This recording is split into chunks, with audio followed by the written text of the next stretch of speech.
Ladies and gentlemen, listen! The Out of Bounds Show is presented by Ace Bolt and Screw, powered by DeWalt Tools.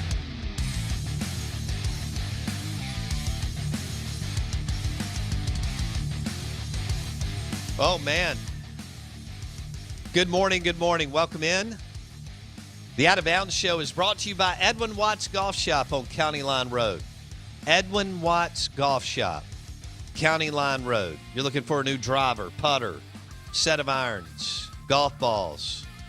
You name it, they've got it at Edwin Watts Golf Shop on County Line Road. Before you go to Live Oaks Golf Club or Dancing Rabbit Golf Club, stop by Edwin Watts Golf Shop. They'll get your golf game where you need it. Carrie and the team will take care of you. We're live in the Bank Plus studio. Our guests join us on the Modelo guest line. That's fitting, considering where Tom Luginbill is, right? Tom Luginbill, National College Football Analyst, ESPN, joins us on the show. Lugs, good morning, buddy. Well, I just want you to know that I've greatly supported your sponsor over the last 4 days. In fact, there is a slight chance there's an uptick in stock. Everybody go buy Constellation stock today. Luginbill has been in Mexico for 4 days. I'm gonna make you all money. Oh, I love it. I love it. Where are you in Mexico, my man? We're in Cancun. We had it was actually a makeup COVID trip that we had planned for last spring, and then of course everything had a grenade thrown back on it, and so all vaccinated, matched up, and it's been a really pleasant experience. I've been pretty impressed with how everything's been handled so far. So it was good to take a little break. I'm in between camps. I had St. Louis, Las Vegas, and LA all this last month, and then we end with our camp series in Charlotte this coming Friday and Saturday, and then we'll be done for a little bit as recruiting opens back up and kids start to get back on college campuses. Any good food down there? Fantastic food. In fact, I could make an argument that that's the best part of this experience where we're at. The food's been tremendous. But you know what? My food to liquid consumption ratio is probably not what most nutritionists would want it to be. Tom Luginbill on the Modelo guest line. He's joining us live from some kind of Cancun bar at his resort as he's getting ready for a fun day, hopefully at the beach. Hey, Lugs, we will shift gears and talk about something fun as far as college football recruiting. As you know, the Manning family is heavily tied to the state of Mississippi, and Archie from the Mississippi Delta played at Ole Miss. Eli played at Ole Miss. And Cooper Manning went to Ole Miss, was going to play before an injury sidelined his career. And his son, Arch, in our opinion, will be the most high-profile recruit in the history of college football, and maybe impossible to top it, either forever or a long, long time. And without getting in the nuts and bolts of it, it's going to be fascinating. We had Jeff Duncan on the show yesterday. He's a New Orleans insider, had talked to Archie Manning the day driving up here to join us in studio. And he's dropping a piece on theathletic.com on Arch's recruitment. It'll be run the right way and on the up and up and all that stuff. But won't it be fascinating? And they say he's going to commit within about the next 12 months, May or June of next year, right, to get all their ducks in a row. Yeah. It is going to be fascinating to watch this, Luke, see where this goes. Well, first of all, I think they're smart in taking their time. Right now, they know they have control over the process, right? We're in the middle of a pandemic, haven't been able to get on campuses, haven't been able to take any visits, which he couldn't do anyway at his age, but he could still unofficially attend camps and attend on-campus events. Hasn't been able to do that, so it buys him some time to set his own timetable. And to be honest with you, they need to do that. He's a 2023 kid. There is so much for him to explore, and he's going to get tugged in a lot of different directions. And to be honest with you, I feel for him. I mean, think about this. Equate it to the NFL draft, pre-draft process. Look at how many different ways people tried to scrutinize and destroy a Justin Fields or try and find red flags on a Trevor Lawrence. And, these are 21, 22-year-old young men going into professional football. Now, imagine what's on the horizon for Arch Manning as a kid, right? With that last name everything. I feel for him a little bit because you know what you want? You want him to actually be able to be a kid and have some fun and enjoy it and not have it be all about business and everybody tugging at him to do this article and this podcast and that radio show. And I think his support structure around him is probably going to be the best thing that comes about in all of this because they'll know when to, taper it back. They'll know when to say, okay, maybe it's some time to, fill some people in on what our thoughts are right now. Sure. But with him, there's no rush. See, well, that's where he's got the advantage. When you play quarterback and you're a really good player, which he is, you're a high-profile player, you hold, for the most part, you hold the cards in the process. It's not like a school is going to be able to say, hey, listen, we have a deadline date for you. Either you're in or you're out by this date. They're not going to do that. They're just not going to do it. And so unlike other positions that can do that and it works because, there's limited spots, with quarterbacks it's a bit different. So it is. It's going to be fascinating to watch it unfold. I don't think you're going to see as many previous relationships to Eli and Peyton play as big a role as they will with this. I agree. Because, David Cutcliffe moved on, different place, a different generation. Obviously, you don't have a Phil Fulmer in the mix. I think it's going to be about new established relationships, and maybe most importantly, it's going to be about the right fit. So what's the right fit for the kid? Just because one Manning went here, another Manning went there, and another Manning went there, doesn't mean he's going to carve his own path too. Tom Luginbill on the Out of Bounds show. We're talking Arch Manning this morning. Cooper Manning's son, Archie Manning's grandson, and Eli and Peyton's nephew, who will announce probably in about a year, and it will be just crazy as to where he's going. But as Luke's talked about, he now gets to get on the road June 1. Yeah. And Cooper and his wife and Arch will go out west. They're going to go to Southern Cal, Stanford, Texas. They've already been to Ole Miss many a times, Clemson and so on, Notre Dame. And his mom is a UVA grad, and he's at Newman, which is a private school. It'll be interesting to see how much, that factors in. But at the end of the day, Tom, and I could be off, I still think it's going to be a Texas, Ole Miss, Clemson thing. At the end of the day, there may be one other team, maybe Bama, but we were talking about this. Bama is almost too close to the heart. Like, Ole Miss fans could somewhat handle Texas and Clemson. But when you play that team every year, and Archie had an epic battle with Bama when he was there. Eli beat Bama twice, I think, 01 and 02, or maybe 01 and 3, whatever it was. I just think the SEC West will be taken off. I don't think he's going to LSU. I think they'll never say it because they're class family. They would never allow their son/grandson to sign with that Ogeron. But so I think the West is off the table other than Ole Miss because that would just be too much to overcome for kind of the home family fan base.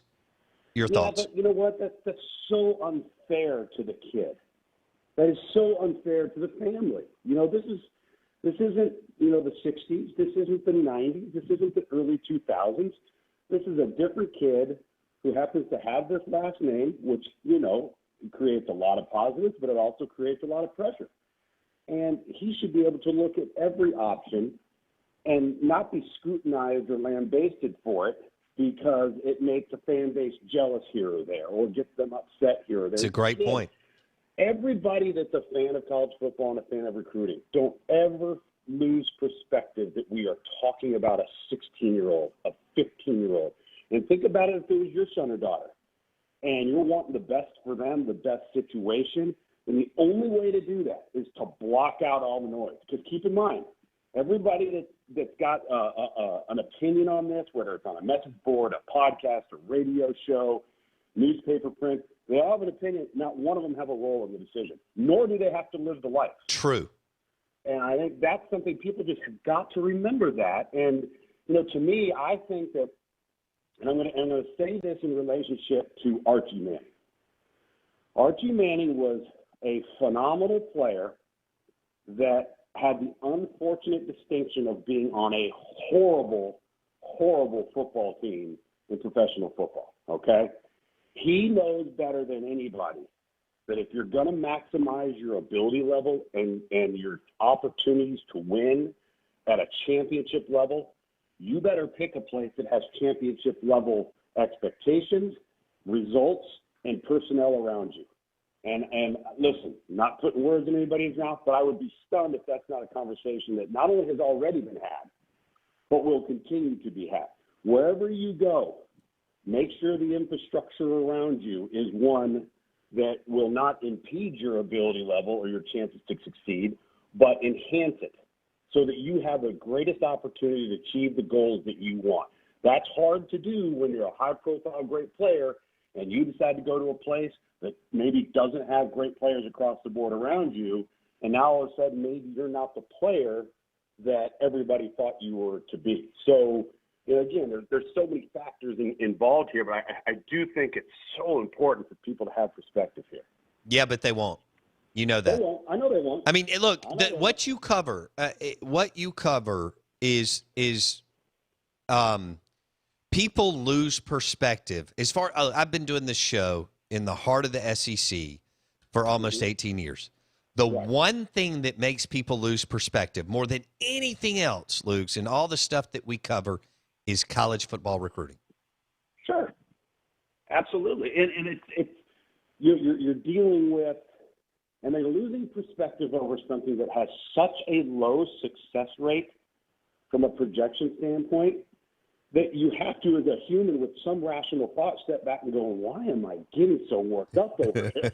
You know what I'm saying?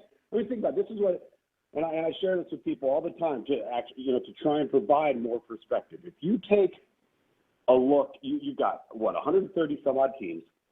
They've all got 85 scholarships, roughly 25 a year. And you're asking a college program who's signing 25 kids a year, that they started recruiting maybe when they were 14, 15 years old. They sign them when they're 17, and you're expecting every one of those kids to pan out, all right? If you're over 65%, you've probably done a pretty good job in this day and age, all right? That means you might miss on close to 10 guys, and then the question becomes, which 10 are they, okay? Now take that and equate it to the NFL. The NFL has unlimited resources, all right? The FBI, psychologists, local law enforcement, you make hypnotists, anything they want to employ to try to avoid making a $50 million mistake on just one player in the first round. And you know what? They miss on almost 50%. Yeah. And that's doing it with a 22-year-old. One guy, not 25 guys. And I think that's something that helps people have a bit of perspective when you're following recruiting. Man, we all want them to be great, right? We all want them to hit their dreams and be the guy that everybody's hyped them up to be. The reality is very few are. Tom Luginbill on the Modelo guest line. We're talking Arch Manning. Archie Manning's grandson will hit the, recruiting trail this summer with his parents, and they'll check out a number of schools. And that will. Real quick, though. Sure. One thing I got to mention, one of the main reasons why this guy's such a hot commodity is, it's going to sound crazy, but he's by far the best athlete of all the Mannings. That's what we were told. Makes him different. That's what makes him different than Eli and Peyton. So you mentioned fit. I know it's early, but you don't have to name a school. You can just describe the fit, or you can name a school. What would be the fit for Arch Manning?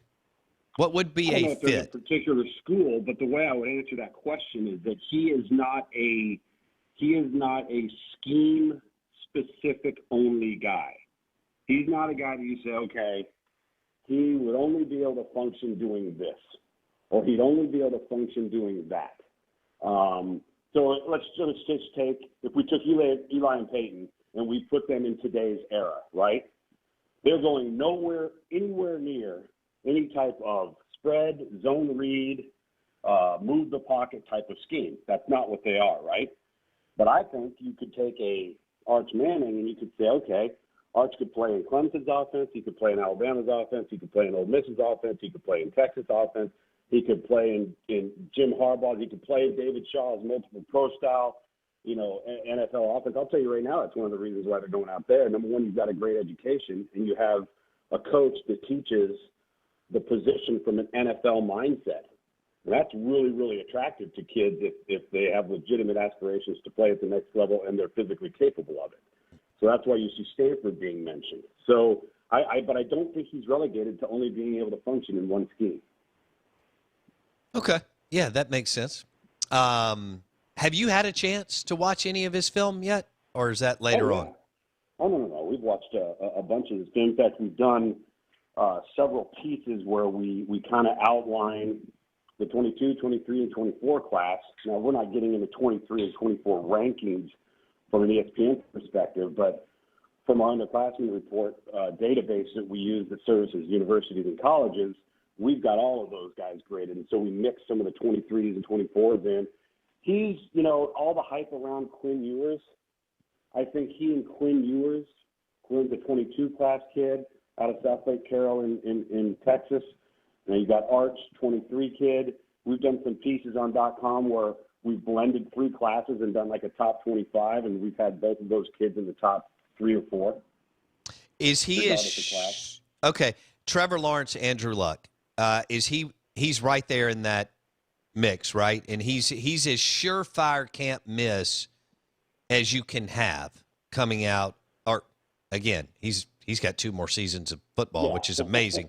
But wouldn't you say he will be in that tier of can't miss Andrew Luck, Trevor Lawrence type prospect, Tom? Yeah, very, very likely. I always cringe when I hear that phrase because there's no such thing.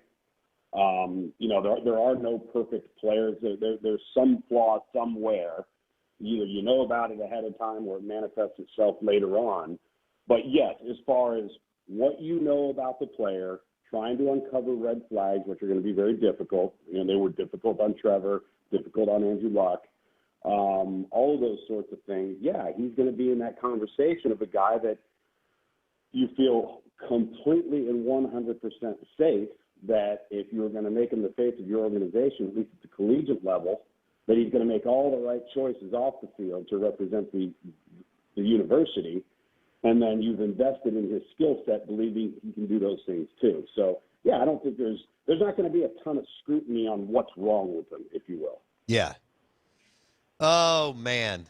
And most of the Newman kids do not go to LSU, but they have a wide receiver that is already committed to LSU. Do you know who that is, Tom? I don't off the top of my head. I don't have it off the top of my head. Yeah, in New Mexico. he's in. He may be 1 year ahead. I think he's going into his senior year, and then there's another kid I think that's committed to SMU, tight end. That's his best friend. That's committed to SMU. So that's going to be.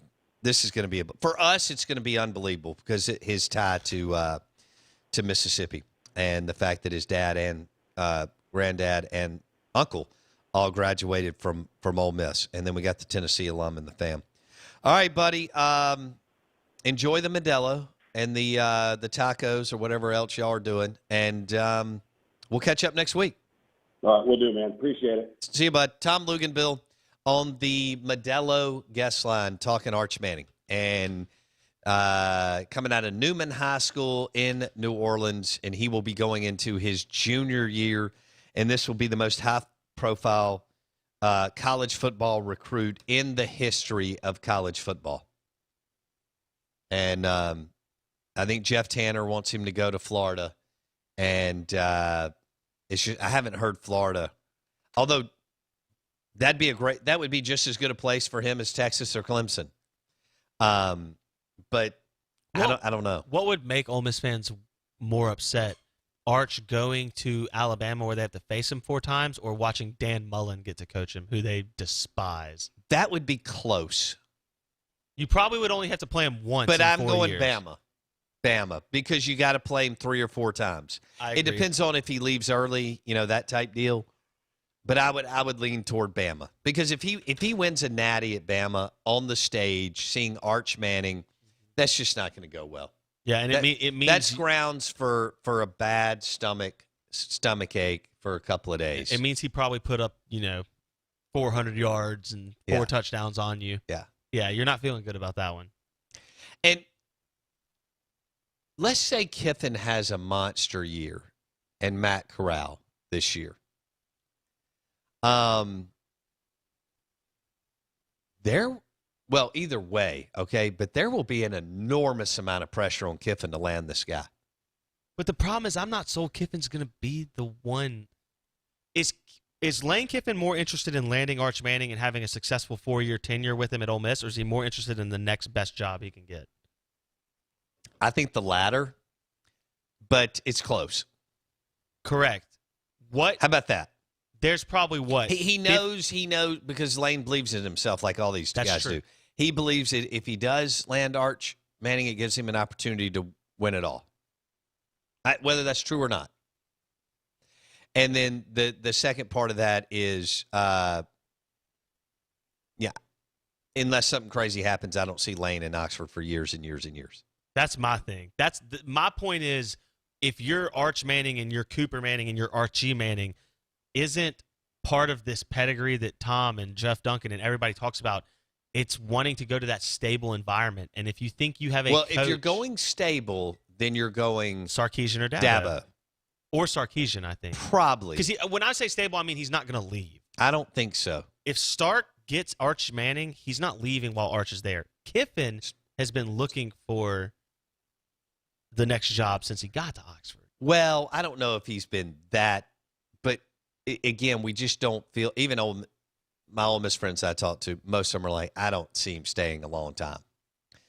But now, if he has a big year this year, but see, there's only, don't forget this. We went through this with Dan. I tried to tell our listeners there are only so many jobs because Ole Miss and Mississippi State can pay out the nose now. Except Kiffin's an NFL pedigree guy, and that opens a bigger door. That could. Dan might want to be NFL eventually, but Kiffin's already been in the NFL, which means that door opens a lot faster. Yeah. I just don't know what the Lane train wants to do. You know, he's a interesting cat, an introvert that is really, really funny on Twitter. So people think he's super outgoing when he is more NFL because you don't have to do all that meet and greet. He doesn't like recruiting. Nope. Neither does Leach. He's got a better setup around him, but he's not into wheeling and dealing and handshaking and pressing the flesh and doing all the stuff that like Freeze was great at. Okay. Yep. He has no interest in going to a country club, hanging out for a good 20 to 30 minutes before you tee off at a golf tournament where everybody's hamming it up and chewing the fat. Yep. And then you go play. Even Saban's with good at 4 that. guys. Yeah. For 4 hours. Yeah. That's not his deal. So it's going to be so much fun to see what happens. Hour number 2 in the books. Jeff Tanner said he is going to host the 3rd hour of the show. So it's going to be all Florida Gators. Jeff's love affair with Tim Tebow, Rex Grossman, Jesse Palmer, and trying to think, Felipe Franks. Coming up next on the Out of Bounds Show, ESPN 105.9, The Zone. And we're streaming live on the Out of Bounds radio app.